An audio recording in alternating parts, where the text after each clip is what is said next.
Il suffit d'un moment pour que votre vie bascule et change complètement. Ce qui avait commencé comme une promenade normale pour une femme blanche s'est transformé en un moment qui allait changer la vie de Marcus à jamais. Après que Marcus ait risqué sa vie pour accomplir une bonne action pour Karen, elle s'est retournée pour le poignarder dans le dos avec la pire trahison possible. Là, en plein milieu de la rue, il a été condamné par la femme qui l'avait sauvé. Il était soudain le méchant de sa propre histoire de héros. Mais à la fin, une leçon précieuse a été apprise, et vous ne croiriez jamais qui en était le maître. Revenons un peu en arrière. Il était tard dans l'après-midi et la ville bruissait de vie, mais l'air semblait étrange d'une certaine manière. Karen, marchant avec sa confiance hautaine habituelle, remarqua à peine le groupe d'hommes au début. Elle était habituée au chaos des rues de la ville, habituée à ce que tout se passe comme elle le voulait. Mais alors que le groupe d'hommes bruyants devenait plus fort, plus agressif, elle ne pouvait plus les ignorer. Son cœur a commencé à s'emballer. L'un d'eux s'est avancé juste devant elle, bloquant son chemin d'une manière menaçante, et soudain elle n'était plus celle qui contrôlait la situation. La panique l'envahissait, mais elle essayait de la cacher, gardant la tête haute, même si à l'intérieur elle se sentait piégée. La supériorité qu'elle portait habituellement comme un bouclier commençait à s'effriter face à un véritable danger.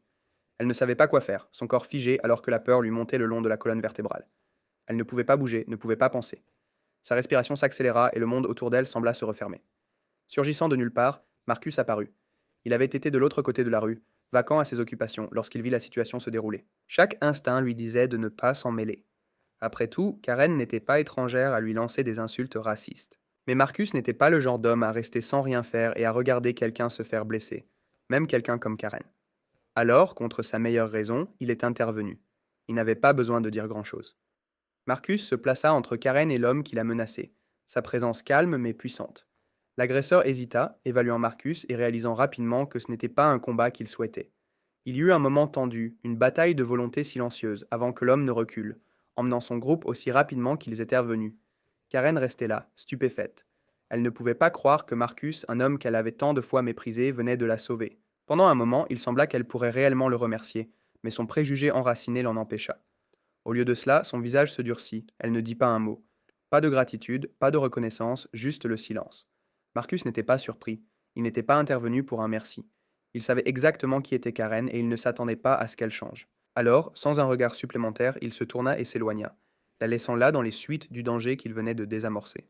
Le moment de danger était passé, mais la tension, l'amertume de ce qui venait de se passer, restait en suspens comme un mauvais goût.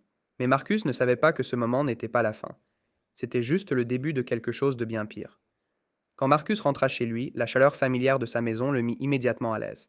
Ses enfants accoururent vers lui, enroulant leurs petits bras autour de lui dans une étreinte serrée. Il les serra en retour, savourant l'innocence dans leurs grands yeux qui le regardaient avec admiration. À table, alors qu'il passait les plats, sa femme, Chivy, demanda: Comment s'est passée ta journée? Marcus prit une profonde inspiration, réfléchissant au moment intense qui s'était déroulé plus tôt. Il s'est passé quelque chose aujourd'hui, commença-t-il, son ton calme mais sérieux. Il raconta la rencontre avec Karen et le gang, laissant ses enfants suspendus à chacun de ses mots. Papa, c'est incroyable. Tu étais un héros, dit l'un de ses enfants, son visage rayonnant de fierté. Mais pourquoi ne t'a-t-elle pas remercié? Ne savait-elle pas que tu l'avais aidé? Marcus sourit à leurs questions innocentes, bien que son esprit vagabondât vers l'amertume du silence de Karen. Tu sais, commença-t-il, quand tu fais une bonne action, tu ne devrais pas la faire en attendant un merci. Tu le fais parce que c'est juste. Aider quelqu'un dans le besoin est ce qui est important, pas s'il te disait un merci ou non. Oxer, les enfants acquiescèrent, semblant comprendre, mais sa femme resta silencieuse, le front plissé. Elle était fière de lui aussi, mais il y avait une inquiétude indéniable dans son regard. Après que les enfants soient partis jouer, elle se tourna vers Marcus. Je suis tellement fière de toi, Marcus, dit-elle doucement. Mais je connais des femmes comme elle. Elles te souriront en face un jour et te poignarderont dans le dos le lendemain. J'ai peur que ce ne soit pas fini. Marcus tendit la main, serrant la sienne pour la rassurer. Tu n'as pas à t'inquiéter pour ça, dit-il, bien qu'en parlant, il ne puisse totalement se débarrasser de l'inquiétude qui s'installait dans son estomac. J'ai fait ce qu'il fallait, et c'est tout ce qui compte. Tout ira bien. Mais en regardant les yeux inquiets de sa femme, une petite partie de lui se demandait si elle avait raison. Les femmes comme Karen ne partaient pas silencieusement. Tristement, il allait bientôt réaliser une vérité douloureuse. Le lendemain, Marcus se présenta au travail comme d'habitude. L'air autour de lui était tendu, mais pas assez pour déclencher des alarmes dans son esprit. Il ne se doutait pas que Karen avait quelque chose de sinistre en tête. Alors qu'il vaquait à ses tâches, elle a fait irruption sur la place publique. Le visage déformé par la rage, et devant tout le monde, elle a accusé Marcus de l'avoir harcelé. Sa voix était forte, tremblante de colère, alors qu'elle dressait un faux portrait de l'homme qui l'avait sauvé 24 heures plus tôt. Les gens se rassemblèrent rapidement, leur curiosité piquée par le spectacle public. Certains regardaient Marcus avec suspicion, leur jugement obscurci par des préjugés raciaux. D'autres, qui connaissaient Marcus depuis des années, restaient stupéfaits, incapables de croire aux affirmations scandaleuses de Karen. Alors que Karen débitait ses accusations, Marcus restait là, trop choqué pour même se défendre au début. Son cœur se serra lorsqu'il réalisa l'ampleur de la trahison. Cette femme, pour laquelle il avait pris des risques, était en train de détruire sa réputation en plein jour. Je n'arrive pas à y croire, murmura Marcus pour lui-même, ses mains tremblant alors qu'il prenait une profonde inspiration. Sa poitrine se serra et son pouls accéléra, essayant de comprendre comment les choses avaient pu mal tourner si vite. Il avait agi par gentillesse, voire par compassion, mais maintenant il était désigné comme le méchant. Les accusations de Karen devinrent plus fortes. Il est l'un d'eux, c'est leur chef. C'est pour ça qu'ils ont reculé, cria-t-elle, les yeux brillants de malveillance. Marcus sentit son estomac se nouer. Le mensonge était si audacieux, si tordu, qu'il avait du mal à croire qu'elle ait eu le culot de le dire. Mais la foule écoutait. Les murmures de doute et de suspicion s'amplifiaient, et Marcus savait que la situation lui échappait de plus en plus. Enfin, il parla, sa voix chargée d'émotion. Je t'ai sauvé. Pourquoi fais-tu ça? Ses yeux imploraient un signe de remords de Karen, une lueur de reconnaissance de la vérité. Mais tout ce qu'il reçut en retour fut son regard froid et implacable. Le récit mensonger de Karen s'était ancré, et il semblait que personne n'allait le croire. Les sirènes hurlaient au loin, se rapprochant de seconde en seconde, et le cœur de Marcus s'emballait. Il n'avait jamais eu de problème avec la loi, n'avait jamais eu de raison de craindre la police, mais maintenant, se tenant là au cœur de la tempête, il se sentait totalement impuissant. La police est arrivée, leur présence imposante alors qu'il s'approchait de Marcus. Sans hésitation, il l'avait menotté, ses poignets liés par le métal froid qui ressemblait à une gifle à sa dignité. Il pouvait entendre les murmures de la foule, certaines personnes croyant déjà l'histoire de Karen, leurs préjugés prenant le dessus. Des larmes montèrent aux yeux de Marcus alors que les agents le conduisaient vers la voiture de patrouille. C'est ce que je reçois pour être une bonne personne, pensa-t-il. Le poids de tout cela l'écrasait comme une tonne de briques. Mais juste au moment où tout semblait perdu, une voix perça le bruit. Attendez, j'ai toute la scène en vidéo. Un homme de la foule s'avança, téléphone en main, sa voix ferme et déterminée. Les agents s'arrêtèrent, perplexes mais prêts à écouter tandis que l'homme diffusait les images. Tout le monde regardait en silence la vidéo granuleuse révélant la vérité. Comment Karen avait été en danger, comment Marcus était intervenu pour la protéger, comment il n'y avait aucun signe indiquant qu'il était impliqué avec le gang. Tout était là, clair comme de l'eau de roche.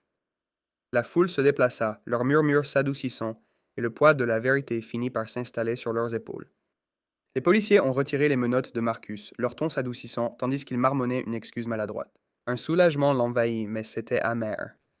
Il avait été sauvé par la vérité, mais la douleur de la trahison restait profondément ancrée en lui. Karen, maintenant visiblement secouée, essayait de s'expliquer, mais ses excuses ne tenaient pas la route. La police ne l'écoutait plus. Les menottes qui avaient autrefois enserré Marcus se retrouvaient maintenant autour de ses poignets. Son visage, autrefois empreint de colère et de vertu, s'effondra alors qu'on l'emmenait, ses mensonges se désintégrant au vu de tous. Marcus se tenait là, la regardant partir, ressentant un mélange de soulagement et de frustration. Il avait fait la bonne chose, mais cela lui avait presque coûté tout. La foule, désormais en ébullition de choc, lui présentait ses excuses, certains allant même jusqu'à lui serrer la main. Mais Marcus n'avait pas besoin de leurs mots. Il avait appris une leçon précieuse ce jour-là. Faire le bien n'assurait pas toujours l'équité, mais à la fin, la vérité avait une façon de percer. Alors que Marcus s'éloignait de la scène, le poids de ce qui venait de se passer s'allégeait légèrement de ses épaules. Il ne savait pas ce que l'avenir lui réservait, mais il savait une chose avec certitude. Il ne laisserait jamais quelqu'un comme Karen briser son esprit à nouveau.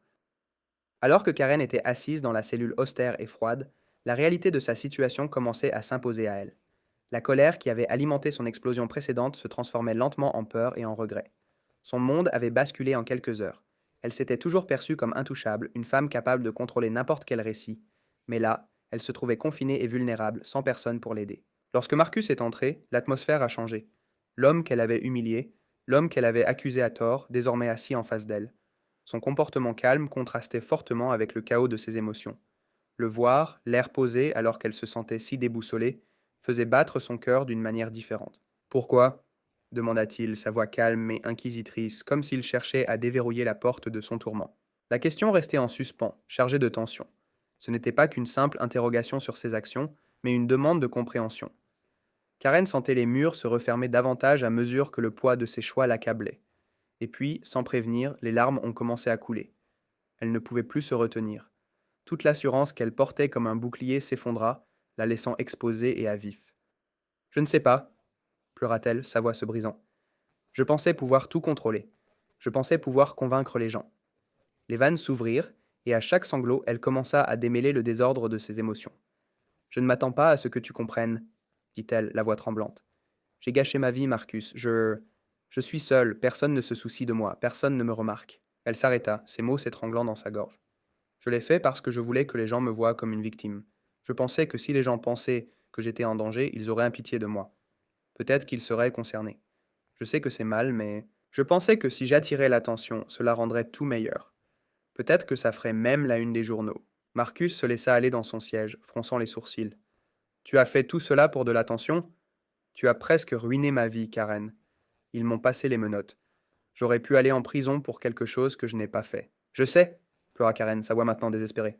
Je sais et je suis désolé. Je ne réfléchissais pas. J'en paye le prix maintenant, n'est-ce pas? Assise ici dans cette cellule. Je me suis fait ça à moi-même, mais je ne voulais pas te blesser, Marcus. Je voulais juste. Je voulais juste que quelqu'un s'en soucie. Je pensais que si j'inventais une histoire, les gens me remarqueraient. Enfin. Marcus poussa un profond soupir, la colère bouillonnant toujours sous son extérieur calme. Tu voulais de l'attention, mais à quel prix? Tu as mis ma vie en danger, Karen.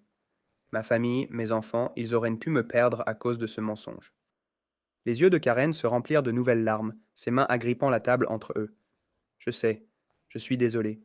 Je suis tellement, tellement désolé, Marcus. Je n'ai tout simplement pas pensé aux conséquences. Je ne pensais qu'à moi-même. Marcus la regarda, silencieux pendant un long moment.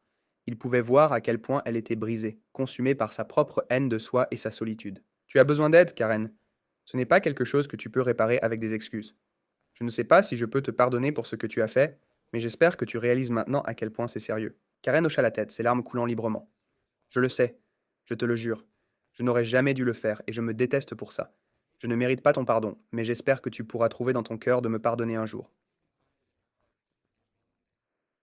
Marcus se leva lentement, sa grande silhouette projetant une ombre sur la table. Le pardon n'est pas quelque chose que je peux accorder tout de suite. Tu m'as trahi et cela va prendre du temps pour que je surmonte cela. Mais ce sur quoi tu dois te concentrer, c'est te réparer. Obtenir l'aide dont tu as besoin. Parce que ça ne peut plus arriver à qui que ce soit. Les sanglots de Karen s'adoucirent alors qu'elle hochait la tête, brisée mais comprenant. Je le ferai, Marcus, je promets.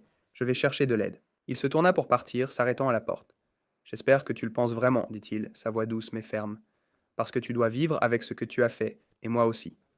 Marcus fit une pause silencieuse, son expression s'adoucissant en la voyant se désagréger. Il l'avait déjà sauvée une fois, et maintenant il se sentait obligé d'essayer de l'aider à nouveau, même si c'était d'une manière à laquelle il ne s'attendait pas. Tu n'as jamais été en danger à cause de moi, dit-il doucement. Je suis intervenu pour te protéger parce que je crois en faire ce qui est juste, même quand c'est difficile. Ces mots résonnèrent en elle, et pour la première fois, elle ressentit une lueur de compréhension. Peut-être que ses peurs avaient tellement déformé sa perception qu'elle ne pouvait pas voir la vérité devant elle. Voici Marcus, l'homme même qu'elle avait essayé de diffamer, lui montrant maintenant de la gentillesse alors qu'elle le méritait le moins. Dans cette petite pièce sombre, alors que ses larmes s'apaisaient et que le poids de sa culpabilité pesait lourdement sur ses épaules, Karen réalisa l'impact profond de ses choix, non seulement sur elle-même, mais aussi sur les autres. Pour la première fois, elle était confrontée à la possibilité du changement, mais il faudrait bien plus que des mots pour réparer ce qu'elle avait brisé. Ensuite, Marcus a décidé de retirer les accusations et de payer la caution de Karen.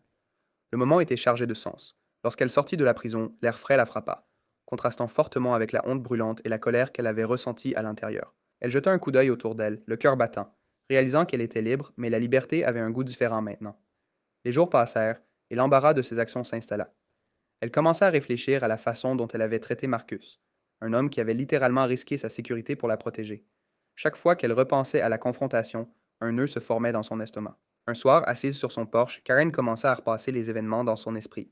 Elle se rappela comment elle avait perçu Marcus à travers le prisme étroit des préjugés, le rejetant comme un simple homme noir au lieu de le voir comme une personne avec sa propre histoire. La prise de conscience la frappa durement.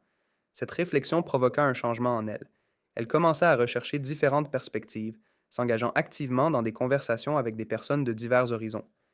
Karen contacta même des organisations communautaires axées sur l'égalité raciale, espérant apprendre et grandir de ses erreurs passées. Au fil des semaines et des mois, elle a transformé sa vie et sa vision. Ses amis ont remarqué un changement en elle. Elle a commencé à plaider contre les préjugés qu'elle avait jadis. La transformation n'était pas facile et elle a fait face à des critiques de ceux qui s'accrochaient encore aux anciennes idées. Mais Karen est restée ferme. En fin de compte, elle a appris que la compassion et la compréhension pouvait démanteler les murs érigés par les préjugés. Le lien entre elle et Marcus, bien que tendu, avait été un catalyseur pour sa croissance. Ils ne sont jamais devenus de proches amis, mais leur expérience commune a suscité un véritable respect entre eux. Ce jour-là a marqué un tournant pour Karen, une occasion non seulement de se redéfinir, mais aussi de favoriser une mentalité plus inclusive. À la fin, elle a compris que l'empathie pouvait combler même les plus larges fossés, et elle était déterminée à garder cette leçon près de son cœur.